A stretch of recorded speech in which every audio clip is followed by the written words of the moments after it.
பேய்கள் ஜாக்கிரதையில் உங்களோட கதாபாத்திரம் என்ன? இந்த படம் எப்படி வந்திருக்கு? என்ன மாதிரியான கதைக்களம்? Peigal Jaakirathai is an out and out entertainment film. எல்லா ஜானர்ஸில் பண்ண film like comedy, horror, sentiment அப்படி கண்டிப்பாக அள வைப்பாங்க இன்டர்வெல்க்கு பிளாக் அப்புறம். ஸோ கண்டிப்பாக நீங்கள் பார்த்து தான் தீரணும். எஸ்பெஷலி இப்போ ட்ரெண்ட் போயிட்டுருக்கு இல்லையா, ஹாரர் காமெடிங்கிற ட்ரெண்ட் நல்லா போயிட்டுருக்கிறதுனால நீங்கள் நல்லா என்ஜாய் பண்ணுவீங்க. எஸ்பெஷலி சொல்லணுன்னா ஒரு ஏஜ் குரூப்பில் பார்க்குற படம் அந்த மாதிரி இருக்காது. இதில் love, romance, sentiment, comedy, horror எல்லாமே இருக்கிறதுனால குடும்பத்து கூட போய் பார்க்கலாம் கண்டிப்பாக. அதுவும் வெரி க்ளீன் ஃபிலிம். நீங்கள் எதுக்கு எம்ப்ராஸ் இந்த மாதிரி டைலாக் வந்துச்சே அப்படின்னு எம்ப்ராஸ் ஆகிற மாதிரி எதுவுமே இருக்காது. Every thing has come out very clean. So எங்கள் படம் நீங்கள் பார்த்து எங்களை வாழ்த்தணும்னு நான் ஆசைப்பட்றேன். உங்களோட ரோல் பற்றி சொல்லுங்கள். இதில் ஏ கதாபாத்திரம் குட்டி கேரக்டர் தான், பட் ரொம்ப ஸ்வீட், ரொம்ப மறக்க முடியாத கேரக்டராக தான் இருக்கும். நீங்கள் பார்த்து தான் எப்படி இருக்குன்னு சொல்லணும். இந்த கேரக்டருக்கு நானே முதல் தடவை தமிழில் டப் பண்ணியிருக்கேன். அந்த விஷயம் மட்டும் எனக்கு ரொம்ப சந்தோஷமாக இருக்குது. இதுக்கு என்னை என்கரேஜ் பண்ண கண்மணி சாருக்கு சரி, மொத்த டீமுக்கு கூட ரொம்ப ரொம்ப ரொம்ப நன்றி. பேய்கள் ஜாக்கிரதை ஸ்டோரி பற்றியும் உங்களோட ரோல் பற்றியும் சொல்லுங்கள். My character in this movie is someone who loves dancing, loves studying, and very sweet, simple, homely girl who is like who loves her family and stays with her family, like that. இந்த படத்தில் தம்பிராமையா, ராஜேந்திரன் இவங்களோட நடித்த experience எப்படி இருந்தது? Actually, this is my first debut movie in Tamil and I didn't knew Tamil much. Tamil theriyum but kunjum kunjum. And working with such senior artists like Thambi Raman sir, Mote Rajendra sir, it was completely different. They are so professional and they are so experienced that I was very nervous on first day of my shoot. But Thambi Raman sir, he made some little comments and some humor during shoot that makes the whole set very lively and I really enjoyed shooting with them. இந்த படத்தில் love, romance அதெல்லாம் வந்திருக்குன்றாங்க. First படமாக இதை நீங்கள் எப்படி உணர்றீங்க? எப்படி feel பண்ணுறீங்க? I feel really lucky and happy that I got such movie which has very different genres. It's comedy, it's romantic, it's horror, suspense, sentimental. Every genre is there in this movie. So I really loved like doing this movie. நிறைய இது பேய்களை பற்றியும் devil பற்றியும் நிறைய கதைகள் வந்துருச்சு. பேய்கள் ஜாக்கிரதை என்ன மாதிரியா டிஃப்ரெண்ட்டாக இருக்கும்? இந்த ஜானரில் என்ன டிஃப்ரெண்ட்டாக இருக்கும் இந்த படம்? Usually nowadays it's trend horror comedy movie. My previous movie in Telugu was also a horror comedy movie.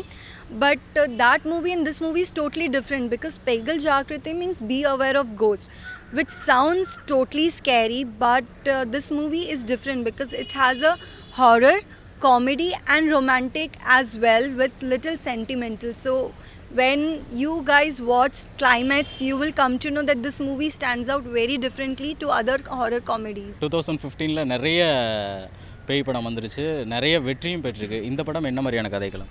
பேய்கள் ஜாக்கிரதை பார்த்தீங்கன்னா திரும்பவும் ஒரு ஹாரர் காமெடி படம். மறுபடியும் இன்னொரு ஹாரர் காமெடியாக ஏன் இப்படி உயிரை வாங்குறீங்க, 2016 கூட விட மாட்டிங்களா அப்படின்னு நிறைய பேர் கேட்டாங்க. 2015 வந்த படமாக இருந்தாலும் சரி, இனிமேல் 2016 வரப்போகிற படமாக இருந்தாலும் சரி, நாங்கள் டச் பண்ண பாயிண்ட்டை இது வரைக்கும் யாரும் டச் பண்ண மாதிரி தெரியல. ஏன்னா இது வந்து சும்மா ஒரு ஹாரர் காமெடி, ஏதோ காமெடி பண்ணோம் 2 மணி நேரம் போயிட்டோன்றது மட்டுமே இல்லாமல் ரொம்ப ஒரு சீரியஸான ஒரு சென்சிட்டிவான விஷயத்தை டச் பண்ணியிருக்கோம்.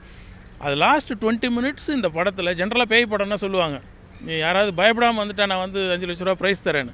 இந்த படத்திலோட கிளைமேக்ஸை பார்த்துட்டு அழாமல் யாராவது வந்துட்டாங்கன்னா நாங்கள் ப்ரைஸ் தரேன்னு கூட அனௌன்ஸ் பண்ணலாம். அந்த மாதிரி ஒரு சென்சிட்டிவான விஷயத்தை but full and full entertainment, ஹியூமராக ஒரு 90% ஃபில்ம் ஃபுல் என்டர்டெயின்மெண்ட்டை சொல்லி லாஸ்ட்டு 10 நிமிஷம் அழ வச்சு அனுப்புகிறது தான் பேய்கள் ஜாக்கிரதை. இந்த ஸ்டோரியோட பிளாட் வந்து எந்தெந்த இடத்துலலாம் ட்ராவல் ஆகுது? இது ஒரு ட்ராவல் பேஸ்டு படமாக இருக்குமா? இல்லை, ட்ராவல் பேஸ்டே கிடையாது. கேரக்டர்ஸ் ஏன்னா பேய் இருக்குதா இல்லையா அப்படின்னு ஒரு பட்டிமன்றம் வச்சா 50-50 தான். சில இருக்குன்னு சொல்கிறவங்க பாதி பேரும், இல்லைன்னு சொல்கிறவங்க பாதி பேரும் தான் இருக்கிறாங்க. இந்த படத்துலேயே அந்த டிபேட் இருக்குது. உலகத்தில் எதுக்குமே பயப்படாத ஒரு தம்பிராமையா கேரக்டரு பேயின்னு சொன்னால் மட்டும் பயம் அதுக்கு. ஏன்னா பேய் என்னை கொல்ல சுற்றிக்கிட்டு இருக்குதுன்னு பயப்படுற ஒரு கேரக்டர். இந்த உலகத்தில் பேயே கிடையாதுன்னு சொல்லிட்டு இருக்கிற கேரக்டர் ஹீரோ கேரக்டர்.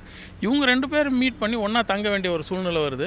ஒரு இன்சிடெண்ட்டுக்கு அப்புறமா என்ன ஆகுதுன்னா, ஹீரோ வந்து பேய் இருக்குதுன்னு பயப்பட ஆரம்பிச்சிடுறான். தம்பிராமையா பேயே கிடையாதுன்னு சொல்ல ஆரம்பிச்சிடுறாரு. ஸோ என்ன நடந்தது, இதுக்கப்புறம் என்ன ஆக போகுது, ஸோ பேய் இருந்ததா இல்லையா அப்படிங்கிறது தான் இந்த பேய்கள் ஜாக்கிரதையில் சொல்லியிருக்கேன். ஒரு இயக்குனராக இந்த பேய்கள் ஜாக்கிரதை கதை உருவான விதம், இதில் எந்த அளவுக்கு வந்து ரியலிசம் பேஸ்டாக ஸ்கிரிப்ட் இருக்கும்? இந்த பேய்கள் ஜாக்கிரதை கதையை பார்த்தீங்கன்னா, இது வந்து ஒரு ஹாரர் காமெடியாவோ இதுவாகவோ பிளான் பண்ண கதை கிடையாது. இது வந்து நான் சொன்ன மாதிரி ஈச் அண்ட் எவ்ரி பர்சன், ஒரு தனி நபருக்கும் ஹார்ட்டை போய் டச் பண்ணுற ஒரு பாயிண்ட்டை சொல்லணும். அந்த மாதிரி ஒரு அழுத்தமான பாயிண்ட்டை சொல்ல போகிறோம். இது வந்து ஒரு அவார்ட் ஃபில்ம் மாதிரி எடுத்தாகணும் ஆக்சுவலாக இந்த கதையை. பட் அப்படி தேவையில்லை. இது ஒரு என்டர்டெயின்மெண்ட் ஃபேக்டரில் சொல்லணுமேன்றதுக்காக தான் இது ஒரு காமெடி ட்ரீட்மெண்ட் பண்ணி சொல்ல வந்த அந்த ஒரு ஹெவியான மெசேஜை சொல்லியிருக்கிறோம். இந்த படத்தில் வந்து தம்பிராமையா, அதே பக்கம் இந்த பக்கம் பார்த்தா மொட்டை ராஜேந்திரன், இவங்களோட பெர்ஃபார்மன்ஸ் எப்படி இருக்குது, இது கதைக்கு எந்த அளவுக்கு சப்போர்ட் பண்ணியிருக்கு, இவங்களோட ப்ளஸ் மைனஸ்லாம் இந்த படத்தில் என்ன மாதிரி இருக்கும்? தம்பிராமையா, மொட்டை ராஜேந்திரன் 2 பேரை பற்றி சொல்லவே தேவை. அவங்க பெர்ஃபார்மன்ஸ் ஸ்க்ரீனில் வந்தாவே விசில் அடிக்கிற மாதிரி இன்றைக்கி லிட்டில் சூப்பர் ஸ்டார்ஸ் மாதிரி ஆகிட்டு வராங்க. ஆகிட்டுருக்குறாங்க 2 பேருமே. ஸோ அவங்களுக்கு என்னென்னா 2 பேருக்குமே ரொம்ப இம்பார்ட்டண்ட்டான ரோல் இதில். தம்பிராமையா நான் சொன்ன மாதிரி அவர் கதையை கிட்டத்தட்ட அவர் மேலே ட்ராவல் ஆகும். இன்னொரு சைடு ஹீரோயின் சைட்லேருந்து என்ட்ராகிற கேரக்டர் மொட்டை ராஜேந்திரன் கேரக்டர். அவர் வந்து ஹீரோ நல்லவனா இல்லையான்னு பார்த்து ஹீரோயினுக்கு சர்டிஃபிகேட் கொடுக்கணும்னு நினச்சிட்டு உள்ளே இறங்குறவர். அவர் இவனை பேயா பார்த்து பயப்படுறதும் அப்படி அந்த சைடு அது மாதிரி ஒரு ட்ராக் போயிட்டுருக்கு. ஸோ 2 பேருக்கும் கம்பைன்டு சீன்ஸு ஒரு சாங் கூட அமைஞ்சுது. அந்த சாங்கை தான் எப்படியாவது அதை ஹைலைட் பண்ணுமேன்றக்காக 2 பேருமே சொந்த குரலில் பாட வச்சு அவங்களே டான்ஸ் பண்ணி அந்த சாங் பண்ணோம். ஸோ 2 பேருக்குமே ரொம்ப இம்பார்ட்டண்ட்டான கேரக்டர் இருக்கிறது இதில். ஷூட்டிங் ஸ்பாட்டில் இந்த படம் பண்ணிட்டு இருக்கும்போது எதுவும் மறக்க முடியாத அனுபவங்கள் எதுவும்? மறக்க முடியாத அனுபவம்னா நிறைய நைட் ஷூட் பண்ணோம். அதில் பார்த்திங்கன்னா இந்த ரோட்ஸ்லலாம் பண்ணும்போது பார்த்திங்கன்னா லைட்ஸ் இருக்காது, நேச்சுரல் லைட். நம்ம தான் லைட் போட முடியும், பட் 24 ஹவர்ஸ் லைட் போட்டே வச்சுருக்க முடியாது. ஏன்னா வர டிராஃபிக் ப்ராப்ளம், அவங்க கண்ணில் அடிச்சதுன்னா இதாகிடும்னு சொல்லிட்டு ஃபுல்லாக ஆஃப் பண்ணியே வச்சுருப்போம். எப்போ தேவையோ டக்குன்னு ஆன் பண்ணுவோம். அந்த மாதிரி இருந்துகிட்டு இருக்கும்போது நாங்கள் கூட ரெடி பண்ணி வச்சுருக்கிற அந்த பேய்ங்களே ட்ரெஸ்ஸில் சுற்றிக்கிட்டு இருக்கோம். அப்பப்போ எங்கேயாவது அப்படி ஓரமாக ஒதுங்கலான்னு பார்த்தா திடீர்னு நாங்கள் ஒரு பேய் நின்றுருக்கோம். எங்கள் பேயை பார்த்து நாங்களே பயந்த நிறையா சிச்சுவேஷன் இருக்குது. அது இதில் ரொம்ப காமெடியான சிச்சுவேஷன். இந்த படம் பார்த்துட்டு வெளியில் வர ஆடியன்ஸ் என்ன மாதிரியான ஒரு மனநிலையோடு வருவாங்க அப்படின்னு நினைக்கிறீங்க ஒரு இயக்குனராக? ரொம்ப பாரமாக ஃபீல் பண்ணிட்டு வருவாங்க. வெளியே வரும்போது ஒரு அவங்களோட லைஃப்பை ஒரு தடவை திரும்பி பார்த்துக்கிட்டு ஒரு நிச்சயமாக இதோட பாதிப்பு ஒரு 1 ஹவர் இருக்கும். ஒரு 90% ஒரு 3/4 படம் வரைக்கும் எவ்வளோ என்ஜாய் பண்ணி பார்த்தாங்களோ, லாஸ்ட்டில் அந்த விஷயத்தை பார்த்துட்டு அந்த கிளைமேக்ஸ்க்கு அப்புறமா ஒரு 1 ஹவர் அவங்க லைஃப் என்ன, நம்ம என்ன பண்ணிகிட்ருக்கோங்கிறத பற்றி ரீகலெக்ட் பண்ணிக்கிறது எவ்ரி பர்சனுக்கு நடக்கும். இது நீங்கள் சொன்னீங்க இந்த படத்தில் தம்பிராமையா தான் ஹீரோவா, இல்லை புதுசாக நீங்கள் அறிமுகப்படுத்தியிருக்கிற ஜீவரத்னம்ங்கிறவர் தான் ஹீரோவா? இந்த கதைக்கு ஜீவரத்னம் அப்படிங்கிறவர் தான் ஹீரோ. பட் ஒரு நியூ ஃபேஸ் மேலே டோட்டன் பேர்டனை போட்டு அவரை பாருங்கன்னு ஜனங்களுக்கு முன்னாடி கொண்டு வந்து ப்ரெஷர் பண்ணுறதை விட அவருக்கும் அந்த ப்ரெஷரை ஷோல்டரில் ஏற்றி விடாமல் அவர் கூட அப்படியே அணைச்சி கூப்பிட்டு போகிறதுக்கு ஒரு கேரக்டர் தேவை.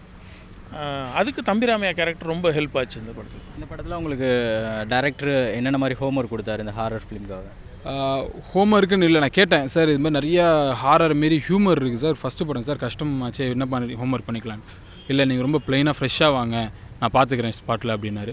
ஸோ அதே மாதிரி போனேன். ஆனால் நல்லா எப்படி ஒரு நியூ ஃபெஸ்ட்டை ஒர்க் வாங்கணுமோ கரெக்டாக வாங்கி இந்த படத்தை கொடுத்துருக்காரு.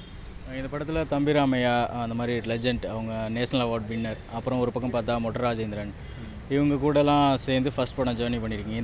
இந்த ஜேர்னி எப்படி இருந்தது? கண்டிப்பாக ஒரு பிளெஸ்ன்னு தான் சொன்னோம். மொதல் படத்தில் வந்து நல்ல டெக்னீஷியன்ஸ், நல்ல கேஸ்ட். எனக்கு தம்பிராமையா சார் மாதிரி ஒரு national award winner, Rajendran sir மாதிரி ஒரு நல்ல ஹியூமரான ஒரு மனுஷன், மனோபாலா சார், ஜான் விஜய் சார்ன்ட்டு நிறைய காமெடி ஆர்டிஸ்ட் கிடச்சிருக்காங்க இந்த படத்தில். முக்கியமாக நரேஷ் சார்ன்ற ஒரு பண்ணியிருக்காரு. அவர் வந்து தெலுங்குல 100 படங்களை ஹீரோவாக பண்ணவர். அங்கே சூப்பர் ஸ்டார் இருக்க மகேஷ் பாபுவோடைய பிரதர். அவர் ஒரு இம்பார்ட்டன்ட் ரோல் ஒன்று பண்ணியிருக்காரு அந்த படத்தில். டேரக்டர் பார்த்தீங்கன்னா தெலுங்குல இது மாதிரி ஒரு 4 படங்களை இயக்குன டேரக்டர். ஸோ இவ்வளோ நல்ல டெக்னீஷியன்ஸ், எக்ஸ்பீரியன்ஸான பர்சன்ஸோட மொதல் படத்தில் நடிக்க வாய்ப்பு கிடைச்சதே ரொம்ப சந்தோஷமான விஷயம் எனக்கு. இந்த படம் வந்து ஆடியன்ஸுக்கு என்ன மாதிரி ட்ரீட்டாக இருக்கும்? ஏன்னா 2015 நிறைய பேய் படங்கள் வந்துருச்சு, அது ஜேர்னர் மாற்றிருச்சு, நிறைய படத்தில் போய் சிரிச்சிட்டு வந்துடுற மாதிரியான பேய் படங்கள்லாம் நிறைய வந்துருச்சு. இந்த படம் வந்து ஆடியன்ஸுக்கு என்ன மாதிரியான ஒரு ட்ரீட்டாக இருக்கும்? நல்ல ஒரு கமர்ஷியல் என்டர்டெய்னராக இருக்கும்னு சொல்லலாம். இது வந்து சும்மா ஹாரர்னால் வெறும் பயமுறுத்துகிற மாதிரியோ, ஹியூமர்னால் வெறும் சிரிக்க வைக்கிற மாதிரியோ இல்லாமல் complete package horror, humour, family, sentiment எல்லாமே இருக்கும். ஒரு ரொமான்ஸ், ஹீரோயின்னா அந்த சென்டிமெண்ட் எல்லாமே இருக்கும். ஒரு குவாலிட்டியான படம். பேய்கள் அப்படின்றது வந்து படத்துக்கு ட்ராவல் பண்ணுறதுக்கான ஒரு பாத்து தானே தவிர்த்து வெறும் பேய் படம் அப்படின்றது இல்லை. அதுமாரி படத்தில் நிறைய விஷயங்கள் இருக்குது. அந்த கான்ஃபிடென்ட்லாம் இதுக்கு முன்னாடி எவ்வளோ பேய் படங்கள் வந்திருக்கு. இந்த கான்ஃபிடென்ட் இருந்ததுனால தான் டேரக்டர் இந்த படத்தை பண்ணணும், இதையே மீறி ஒரு பேய் படத்தை நம்ம வெற்றி கொடுக்கணும் அப்படின்னு எடுத்தார். அந்த கான்ஃபிடென்ட் வந்து கரெக்டாக சக்ஸஸ் ஆகிருக்கு. அதனால தான் அந்த படத்தை வந்து escape artist Madan sir banner மூலிமா வெளியே வருது. ஒரு நல்ல பேனர் மூலிமா மக்களை கரெக்டாக போய் ரீச் ஆக போகுது. எஸ்கேப் ஆர்டிஸ்ட் மதன் பெரிய பேனர். இந்த படத்தோட பெரிய ப்ளஸ் என்ன ப்ளஸ்லாம் என்னென்னா இருக்கும், டிஃப்ரெண்ட்டான பேய் படம்னு சொல்கிற அளவுக்கு என்ன விஷயம் இந்த படத்தில் இருக்கும்?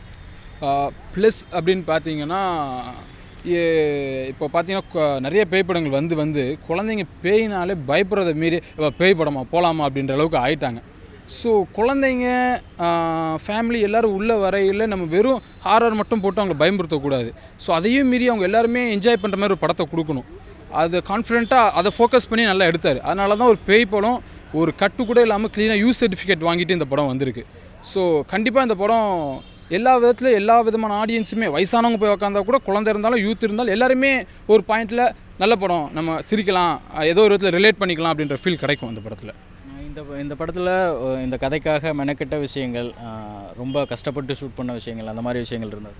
கஷ்டப்பட்டு ஷூட் பண்ணதுன்னு சொல்ல முடியாது.